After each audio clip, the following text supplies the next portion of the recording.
we don't understand about relationships, isn't And there? it's so hard for men as well. I had a client the other day, and I was trying to explain to him, he made this mistake where he grew up watching a lot of rom-coms. So he would do this thing where he would write letters to girls and poems to girls, and he would treat them very well.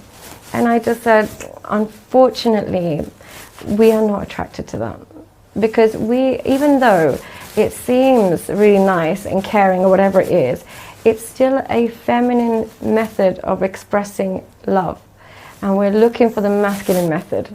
We would rather be with the guy that we say, our anniversary is coming up Wednesday, don't forget, than the guy that writes us poems before he goes to bed. Because one leans into masculinity, the other leans into femininity. So the things that we complain about, oh, he didn't remember, it's coming up next week, or he's never written me a birthday card.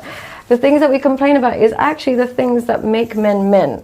So it's very hard to decipher us. Who has it more difficult in society today, men or women? Just in terms of everything, not just You know romance. what I would say, and I know this is a cop-out, but I say the people that have it the hardest are unattractive people. I would say it's unattractive people have it absolutely the hardest. And the reason why they have it so hard now compared to before is before people would stay with people on a similar level. They would just want to be with somebody on the same level. If you look at most people's parents, they're relatively matched on attractiveness. Yeah, my granddad and my grandma, they make perfect sense. My parents make perfect sense. Their parents made perfect sense, whatever it is. What's happened now is people don't want to accept their own level. You could be a really small man who's really overweight, but you still want to watch Latinas having sex on porn. Or you could be a really unattractive woman, but you still want a guy that's a CEO. So what's happened is people are not accepting their true level, and that becomes a very difficult playground for people who are not objectively attractive. Tell me a little bit about boundaries in romantic relationships. And they are essential in every relationship, not just romantic relationships, and they're usually an extension. So when we grow up with healthy boundaries with our family members, that then translates into healthy boundaries with friends, which then leads to a natural progression to healthy boundaries in relationships. I think a lot of men don't understand this. Yeah, it's a clear transition. Yeah, so what healthy boundaries looks like in parenting is that, of course, you can have strict parents who might open your post, or they might tell you what time to come home, no matter. But you have an emotion, they recognize it and respect it, and you do the same for them. You have their emotions, respect it, and so on and so forth. And you respect each other to some extent. You allow each other to be themselves, and you give each other some fundamental respect. And you're not trying to shut each other out of your lives. You're just simply teaching your children how to behave, and they're teaching you what they want out of parenting. What that looks like in friendships is you only attach to friends who align with you, who respect you, who treat you well. What that looks like in relationships is you only do nice things for people who respect you. So you only have sex with men that respect you, or you only invest financially in women that are loyal to you. There is a trade-off, in psychological trade-off. You're good to people who are naturally good to you. Now, when that's broken in any way, shape or form in childhood, where boundaries were not respected, they were crossed, or you weren't felt loved, you might have thought that there is no boundaries, or there is no, there is no line, you just earn love. Then what it looks like in friendships is you don't know who you truly are. You just want trying to grab onto any relationship you can have and keep it, and you might have to suppress who you truly are just to fit in. And then what that looks like in relationships is you think that the only way to maintain this relationship is to allow this person to do whatever they want. And you have this mentality of happy wife, happy life, or just giving in, and you think that by some completely suppressing your boundaries will maintain the relationship. But human beings are looking for boundaries. Your wife that tells you I want this, that, and the other is still looking for the no. She's looking for where your boundary starts, because we want to know that we're in a safe space. Somebody without boundaries is dangerous to us. So when we lack boundaries, our relationship is a slow divorce. It's going to get divorced at some point. You're just delaying it. The delayed divorce. I always thought it was crazy. We're teaching so many things in school and high school of history and trigonometry and geometry, but interacting with other human beings is never really taught. I used to be a psychology teacher for many years, and I couldn't believe that this isn't compulsory. When I was teaching the children about the effects of childhood in particular, and in particular the effects of trauma in children, and how that affects your development, and how that affects your education, I couldn't believe this is not compulsory. Why are we not teaching people that if you treat children like this, they go on to be difficult teenagers, and then they go on to be difficult partners, and then they go on to be difficult parents? Wouldn't we be doing such a service if we just teach people this? But this is where the advent of the internet is great, because you can access this information, but then you can also access the wrong advice, and that wrong advice is usually far more easy to watch, so it can go either or. Is there a lot of misinformation? Plenty, particularly for men. There is so much misinformation for men. It's teaching them that you just have to be really rich and successful and every woman will submit to you. You attract the worst women when you're really rich and successful. Or it's teaching them, treat them mean, keep them keen. If you just, play hard to get and you treat her badly, she'll run after you. I'm not disagreeing with that, but it will only be broken women that attach to that method. Only a broken woman would really attach to inconsistency. So if you're going to play these games, treat them mean, keep them keen, or you're going to cheat on them and then show them that you're the man and you can be an alpha man with several women, you are filtering out healthy women who want a monogamous, healthy marriage, because they can't keep up with that mentality. They also have a very healthy sense of self and self-esteem. They don't allow someone to treat them mean to keep them keen. So when you do these kind of tricks, you are filtering out healthy women and only inviting self-sabotaging women into your world. Once you get involved with someone who comes from a broken childhood or from where they had childhood abuse, whatever sort, is there ever any hope of them functioning normally in a relationship? I don't want to be negative in any way, shape or form, but what I would say is if there's one broken person in a relationship, there's two. One has a broken, perhaps, circumstances, and the other one attaches to people with broken circumstances because they believe that if they show them a different route, now this person will forever be in love with me. But which rarely works out. It rarely works out. And if it does work out, the person is no longer attracted. Yeah, the moment, look, we're attracted to our childhood shapes what we know love to be. If you are completely opposite to the alcoholic father that we had or the neglecting mother, and you're the exact opposite of that, we might appreciate you for a minute, but that doesn't feel like love because love felt like this at home. So you are just going to we're going to push you until you become like that aggressive parent, or we'll replace you with somebody who feels like home. Some people like broken birds. Yeah, that's how they're designed, unfortunately. And I don't mean this negatively because I don't want anyone to just, if they are watching this and they come from a broken home or they come from a broken background, think that it's doom and gloom.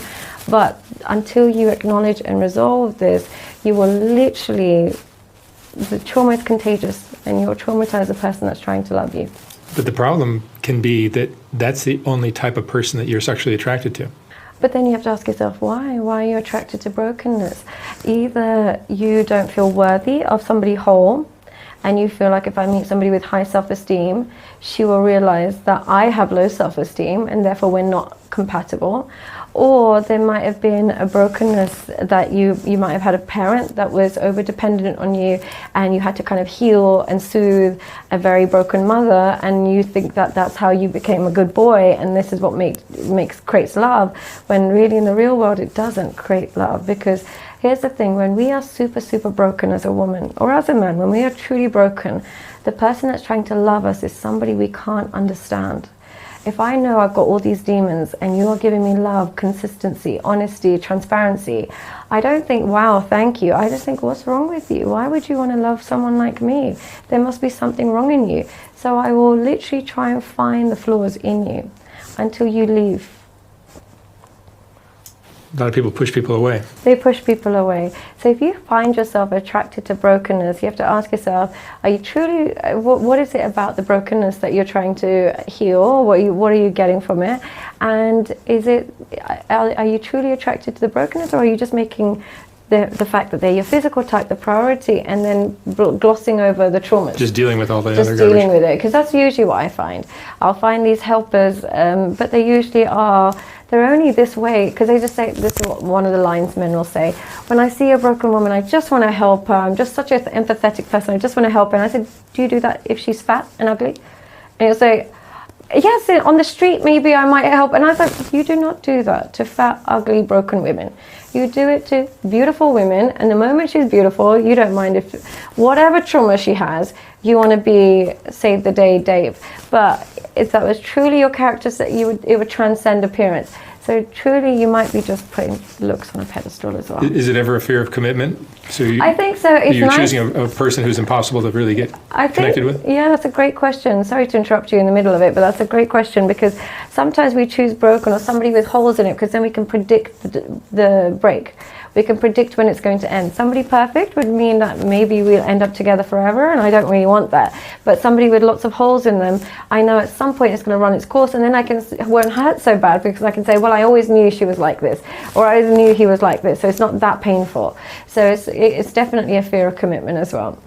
You see so often women are attracted to bad boys, and you see men that are attracted to crazy girls that are particularly attractive. Are the particularly attractive females kind of working on their attractiveness because they know that's the only tool they've got? Yeah, when women are vacuous, because they're so broken. Yeah, when they're vacuous, what they learn is some men don't require you to have anything else. So then they use every man that they're with to get a new cosmetic surgery. So what they'll do is they'll be with one guy and say, can you pay for my boobs? Another guy, can you pay for my lips? Can you pay for my... Because they learn very quickly that for a lot of these low self-esteem men, that's all they actually care about. And so the aging process is something that they constantly fight against. But I would say in general, toxicity, the reason why we're attracted to toxicity is when something is calm and smooth, we don't get preoccupied with it.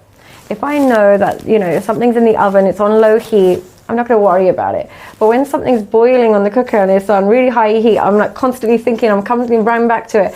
So what happens in relationships, the more inconsistent and the more traumatic the relationship is, the more you get into a limerence stage of just focusing on it and being obsessed with it. And we mislabel that obsession as I must be in love with this person. I must be madly in love with them. I can't stop thinking about them. That's all I'm worried. But ask yourself, are you thinking about them out of positive thoughts, or are you usually thinking because you're worried they're going to hurt you in certain ways? And usually it's the latter. So I would say the relationship's much hotter, more exciting when there's danger of getting hurt. Exactly. Yeah, it's just slightly more danger to it, so we get obsessed with it. And the person that doesn't provide any danger, we kind of forget about. So unfortunately, we mislabel that obsession as chemistry because that's what we see in the movies so much. What we see in movies and cinemas and stuff is if you're not preoccupied with somebody, if you're not thinking about them all the time, and if they're not taking over your brain, you don't care about them. When really that is a signal of chaos and not somebody you should be attaching to. What is the attraction to bad boys or kind of emotionally unavailable women that are just crazy when you're younger? I think for the bad boy, why it's attractive is here's the key with the bad boy. It's only flattering if a man loves you and is invested in you if he has alternatives. Bad boy tends to have alternatives. It is not flattering when a man that has zero alternatives, has nothing else going on in his life, tells you he loves you. So I wouldn't say we're attracted to bad boys. We're probably more attracted to the man that has a life that he enjoys with or without us. And because he has that, whether we call him on the weekend or not, it doesn't matter. It'd either be somebody else or he's got other things to go on and do and preoccupy. That's the guy we're slightly more attracted to. Whereas the guy that has nothing else going for him other than his obsession with us, we don't feel flattered by it. So we're quite, I would say it's more of a case of we're attracted to men that have a life that's worth living with or without us. Whereas a man that just dedicates everything to us, and men think that they're being really nice and they're really devoted, it signals a lack of utility. He's not doing enough. Is part of the problem today that we just have so many choices? Yeah, unfortunately. Yeah, like our parents' generation, or I know my parents' generation, that you found somebody that you were attracted to and you just settled down and that was it. Yeah, there weren't 1,000 other choices that were possible. And we also had limited understanding of what attractiveness meant or looked like. It was just like the people in your neighborhood or the people in your area. And so now we can see people all over the world and they're somewhat accessible. They're somewhat, you can just like a few pictures of them, and it's just so different. And also the pornography doesn't help. One of the things I notice with men who watch plenty of porn is they start to have a particular type that they have nothing in common with. and that leads to a breakdown in relationship as well. What I mean by this is, I'll meet a man who's living, I don't know, maybe in New Jersey, and he really, really wants to be with a woman from Thailand, and he's obsessed. I like Oriental. I just want an Oriental girl. Blah, blah, blah. So he'll want to go be with that girl, and they have no emotional intimacy. They have nothing in common with each other. They didn't grow up in a similar world. They have no shared norms and values, but he has an obsession. And I always ask, what is your porn search? And they'll say, oh, that's not relevant. I've always liked this. And I was like, it's not possible. I was like, it's not possible because genuinely what's happening is you're bypassing emotional and intellectual intimacy and making this your criteria. The relationship is not going to have enough to sustain it. I'm not saying you can't have cross-cultural relationships, but without emotional and intellectual intimacy, they will fall apart. And that's why a lot of, in America, there's a lot of this passport bros guys that will go abroad and find. They don't last because there's not enough of that connection. And one thing with women, they will always look for connection. So let's say, for example, she is from Thailand, she marries this guy from the US and all this stuff. She will still keep in touch with the guy that she went to school with, who's probably selling nuts on the street. She'd still want to be with him because he understands her in a way that no one else can. So we look for familiarity, but men look to familiarity in terms of what they're sexually attracted to. We look for familiarity in what we're emotionally attracted to. I think you and I are in agreement about how destructive pornography is, yes. for especially for men in our society.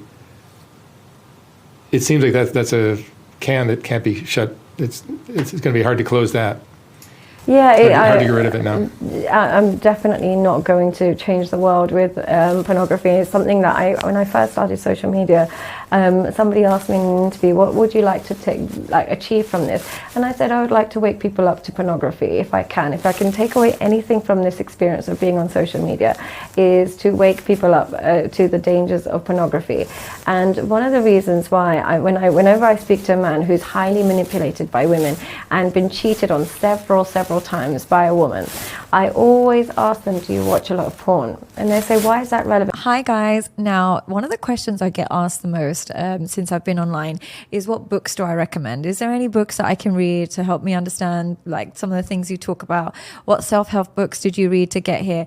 Now, a fun fact about me is I suffer from very extreme ADHD. I am very much incapable of reading an entire book. I haven't read a book cover to cover since maybe I was 15 years old. Unless it's for work, unless it's an academic reason that I need to read, I won't read. And but I really realized I'm missing out, right? Because there's so many amazing self-help books out there. There's so many great books for relationships. There's just so much information out there that you can't really capture without reading a book. And so I started looking online and I found this incredible website called Shortform. And what Shortform does is takes all of your best-selling books from any genre, whether it is from like self-help, autobiographies, all types of topics, and it simply condenses it for you. So you can read an entire book or understand the entire gist of the book within 10 minutes or so. And I literally go on there, I download a few of the best books on there, and I read them while I'm on the plane, or I'll know when to save them, and I might just skim over some of the really important details before I go onto a podcast. So for me, it's been a real time saver. It's been a real lifesaver because I've learned so much on it. And I really, really highly recommend that you go to www.shortform.com. Doing enough. Is part of the problem today that we just have so many choices? Yeah, unfortunately. I feel like our parents' generation, or I know my parents' generation, that you found somebody that you were attracted to and you just settled down and that was it. Yeah, there weren't 1,000 other choices that were possible. And we also had limited understanding of what attractiveness meant or looked like. It was just like the people in your neighborhood or the people in your area. And so now we can see people all over the world and they're somewhat accessible. There's somewhat, you can just like a few pictures of them. And it's just so different. And also the pornography doesn't help.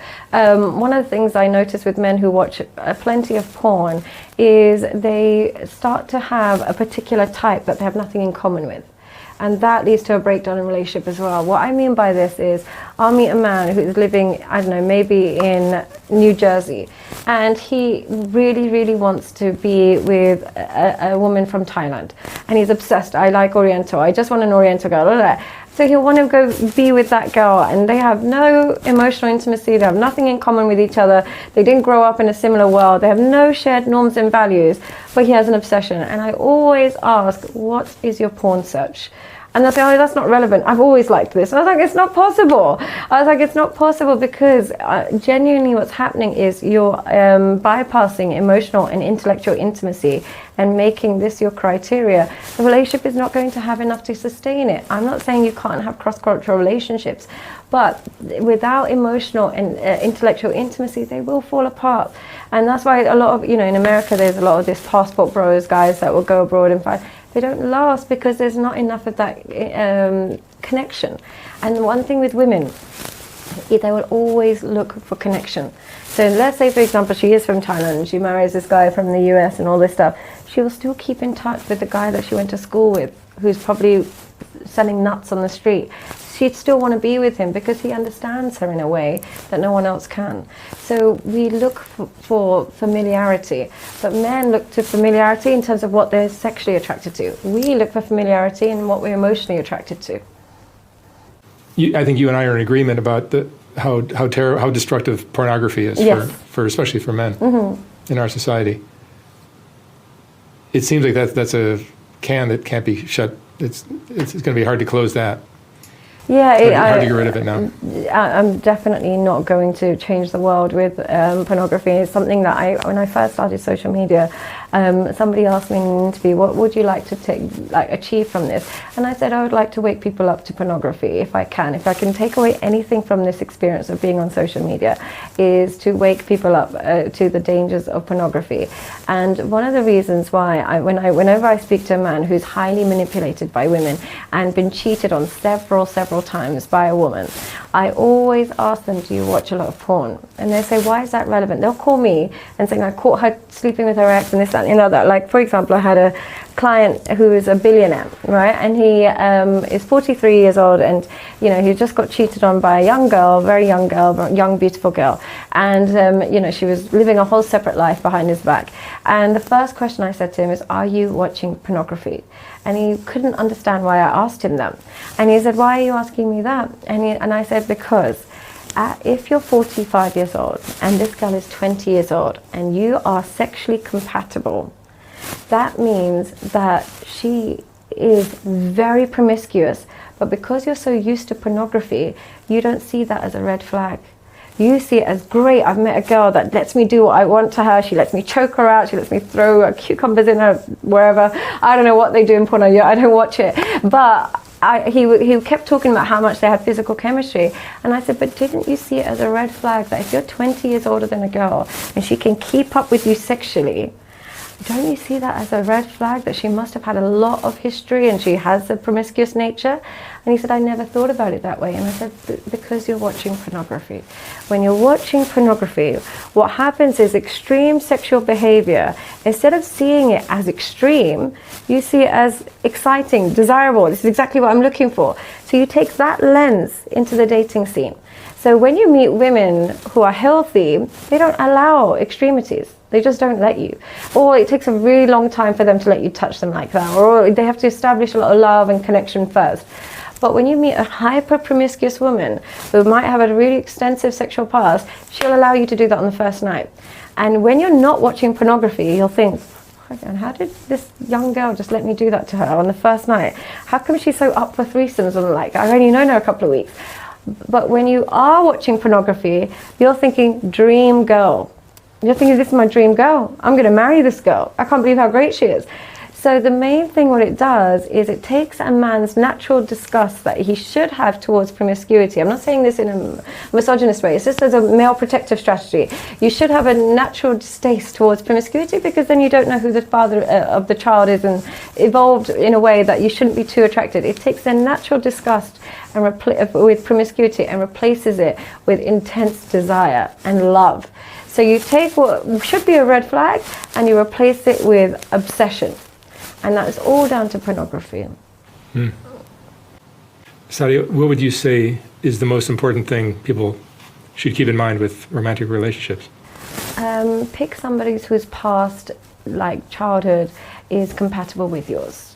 Yeah, I'm from a Muslim background. My parents are Pakistani, and in our culture, we have arranged marriages. I didn't have an arranged marriage, but we have arranged marriages. Growing up, I thought it was so bizarre. Like, where are they getting this idea? How does that make any sense? Blah blah. Doing the work I've done, how I know a couple is going to last when I go to their wedding is I can't tell whose family is whose because they're so similar to each other. I remember going to a friend of mine's wedding, and I was like, "Oh, is that Steve's family or is it your family?" And she's like, "It's my family." And I was like, "Oh, they're so similar and they're so in sync with each other. I didn't know whose was whose." Now, when I go to other weddings where I see one has a completely different set of values to the other, I got a feeling it's not going to last so long. And I don't mean like in terms of race or anything. I just mean in terms of value system. When you could tell two values are so opposite. One is, really conservative and comes from a lot of stability, and the other one comes from a lot of chaos, and there's a lot going on, and it's completely different. Unfortunately, when push comes to shove, what keeps us together is our shared norms and values. If we don't have them, we won't have them. Excellent. Sadia, Khan, thank you so much. No, thank you so much Fascinating for having me. insights into what we all go through Yeah, thank you. with relationships. Thank you so much. Thank you for having me.